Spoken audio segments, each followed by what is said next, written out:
Welcome to the Northern Lights. I'm Dwain. I'm Mark, and today we've got we've got three fights mainly that we want to talk about. The first one, well, all three are happening this weekend. The first one I'll bring your attention to is Tyron Woodley and Jake Paul 2. What do you think of this in general? Not just like the outcome of the fight. What do you think of this scenario in general? Well, I never ever thought that you and I would be making a video about Jake Paul. Tyron Woodley, definitely, but Jake Paul, definitely not. But I think he's getting so popular now in the fight game, you almost can't not talk about him, because we do talk about him, off camera when we chat, we do talk about his fights. Even if it's a negative. Yeah, it's always negative. Yeah, anyone listening thinks we like him, very, very negative. We hate him. But I think because he's so popular now and he's doing really well. Well, he's not doing well, but you know what I mean. And like celebrity boxing matches aren't anything new, but they are in this sort of modern era. We've got Twitter and Facebook and YouTube. You can tell how old I am talking about Facebook. Okay, and it's the only fucking social media I've got, Dwayne. So careful what you're fucking saying. And yeah, so I think it's going to be interesting. I'm not sure what's going to happen. I'd like to think that Woodley's going to knock him out. But looking at Woodley in the weigh-ins and his training, he doesn't look in shape. He doesn't look in the shape he's normally in. He looks a little bit puffy. He's still really, in brilliant shape, obviously, for him, but not in his, fight camp. Yeah. Well, the first thing I'll say is Jake is smart with it, because even if people hate him, they're talking about him. He's generating money, it's generating interest, sort of thing, and so he's smart with it, like, because people will tune in, even if it's to want to watch him get knocked out. But this isn't anything new either. Look at Colby Covington. This isn't new, like boxers do this kind of stuff, make it must watch sort of thing. Yeah. So it's like the entertainment aspect of a real fight, which is happening. I still hope. I never would have thought, Dwayne, that I would be rooting for Tyron Woodley. Right? I still hope that Woodley can do it, because then you just feel like just the things that Jake said before. I know he's doing it for a reaction, so he's got me eating from the fucking palm of his hand when he's saying this is an easy sport. And he's saying that in front of, Tyron Woodley and all that kind of stuff. And all these people that want to batter him. But it's selective choosing, isn't it? And this is like, why wouldn't he? When people go, well, why isn't he fighting fucking whoever, like Jan Blachowicz or something, someone who genuinely will batter him. And you're like, well, that's exactly why. Like, as in he ain't going to jeopardize all that. Because as much as he says, I'm going to, I'm coming for everyone, I'm doing this, that, and other and stuff, he isn't. You know what I mean? He's in very selected fights, isn't he? Like, everyone he's fought fights in the weight division below him. Like, it's, 10, 15 pounds, is it? Above? Yeah, and then you look at the Ben Askren one as well. You look at that, you've got never been known for his striking. He's a retired wrestler who just had surgery. Yeah, just had an hip surgery as well. And because I love Ben Askren, I do. He's one of my favourite fighters ever. But I don't know why. Go on. Because he's the funky Ben Askren. That's why, Mark. But Ben came in. I think he really underestimated Jake. He felt like, I'm too tough, and he is tough. Ben Askren's tough as fuck. Do you know what I mean? But he underestimated him. He ran into a punch. He was clearly out of shape. Like, he had a big gut on him. He didn't have a gut in the UFC. He was never fat. And so it's just, he just didn't care. You could tell he was there to make some money. He thought, I'm going to beat this kid up. And it backfired on him. And I think Woodley definitely didn't underestimate him. But I think Woodley's always been gun shy. He's been gun shy for a long time. Since Usman took his title, he's lost every single round since then. Every single round since then. So you're like, I love the nickname that people give him, because it's Tyron the Chosen One, but people say Tyron the Frozen One, Woodley. I love that nickname. I think it's so. People might just brush that over, but I think it's so clever. I think it's hilarious. But yeah, it is funny. But I wonder how will Woodley fare this time, because I think he's obviously a very clever fighter. He's got a great camp behind him, great team, and they'll have analysed Jake. And I think they'll have done more homework than Jake Paul would have done on fighting Woodley again. So I think Woodley would have come out of that fight and gone, right, we're going to get this rematch. How are we going to beat him? He'll have a plan. But I worry, is the gun-shy fighter going to come out swinging, get hungry for it, and get caught and get dropped? Because if he gets knocked out, literally, Could potentially be, but I mean, you hear Woodley's reasons as to why he didn't try to finish him straight away when he clocked him before. My actual prediction is I actually think Woodley might get a decision, because I think they're going to go for the trilogy fight, because then it'll sell even more. There's this potential to go for even more, but it might, if it is a decision, like if Jake beats Woodley again, then that fire's completely out. No one cares about a third fight at all. And Jake was never going to fight Woodley again, and but because Tommy Fury pulled out, then he's gone for this again. So I mean, I actually think that they're going to get a Woodley decision, and there's going to be a third fight. It would be good. And with Jake Paul, I think he's almost showing off as well. He's now going up against the UFC on a fight night with Derrick Lewis on. So I think that leads into sort of the next fight. We've got Lewis versus what's his name? Chris Dawkins. Chris Dawkins. That's it. Yep. What do you think is going to happen there?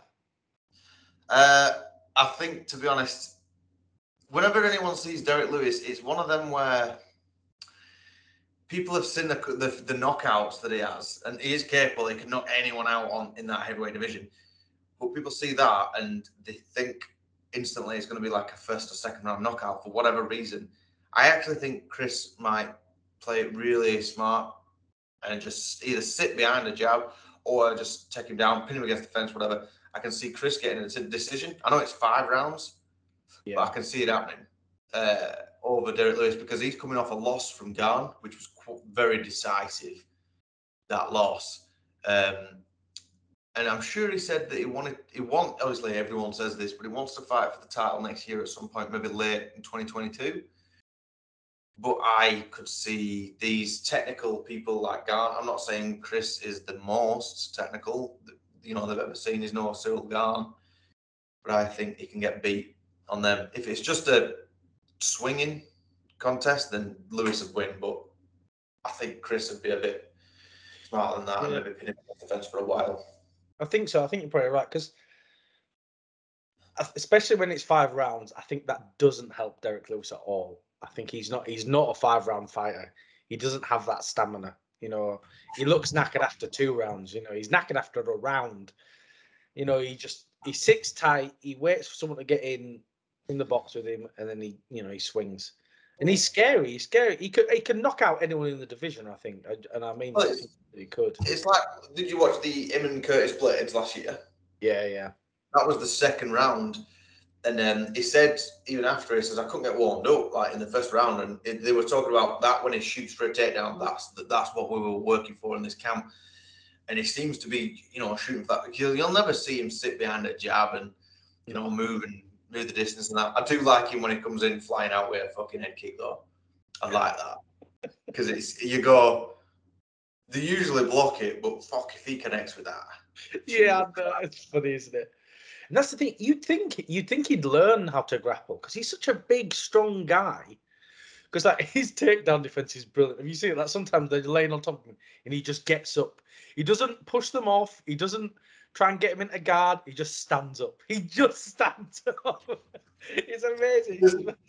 There is ones where I can't remember who we were fighting. It was after the DC loss, and because then it fought a few, I wouldn't say unranked, but a few lesser known fighters, should we say? And he were fighting his way through them, and they were like on the floor with him, like getting him in like a Kimura, and stuff. And it looks fucking tight. Like anyone else, it looks tight, but Derrick you look at his face, and it just doesn't seem phased at all. Then he just straightens his arm and gets up. What the fuck are you doing? How can you do that? But a prediction for me is Chris by decision as well. I don't think there'll be a knockout in that fight. I mean, I'll be completely wrong now, and there'll be a knockout the first touch. Yeah. I think I think Derrick Lewis knockout 3rd round. I think Chris is going to get quite confident. I think first couple of rounds, he's going to play it really safe, really careful. And he's going to get a bit of confidence behind him. He's going to shoot. I think it's going to the same thing with Blaze. He's going to get knocked out. That's what I think, but who knows? You never know with these kind of fights. With these heavyweight fights are just so unpredictable. You've got, Yeah, to be fair, yeah. Because Chris has got a good punch as well. Do you know what I mean? What his last fight saw 3 knockouts, was it? Yeah. So bringing us to the co-main event now, Stephen Thompson and Bilal Muhammad. What do you think will happen there? I mean, I don't think there's anyone who hates Stephen Thompson. I'd like it for that reason.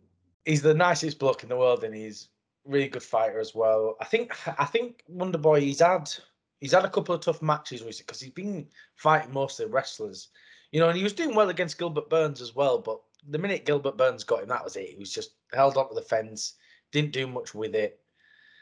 So, but I think against Bilal, I think Bilal's not a massive takedown artist. His takedown defense isn't bad, but I think he's going to try and stand and strike.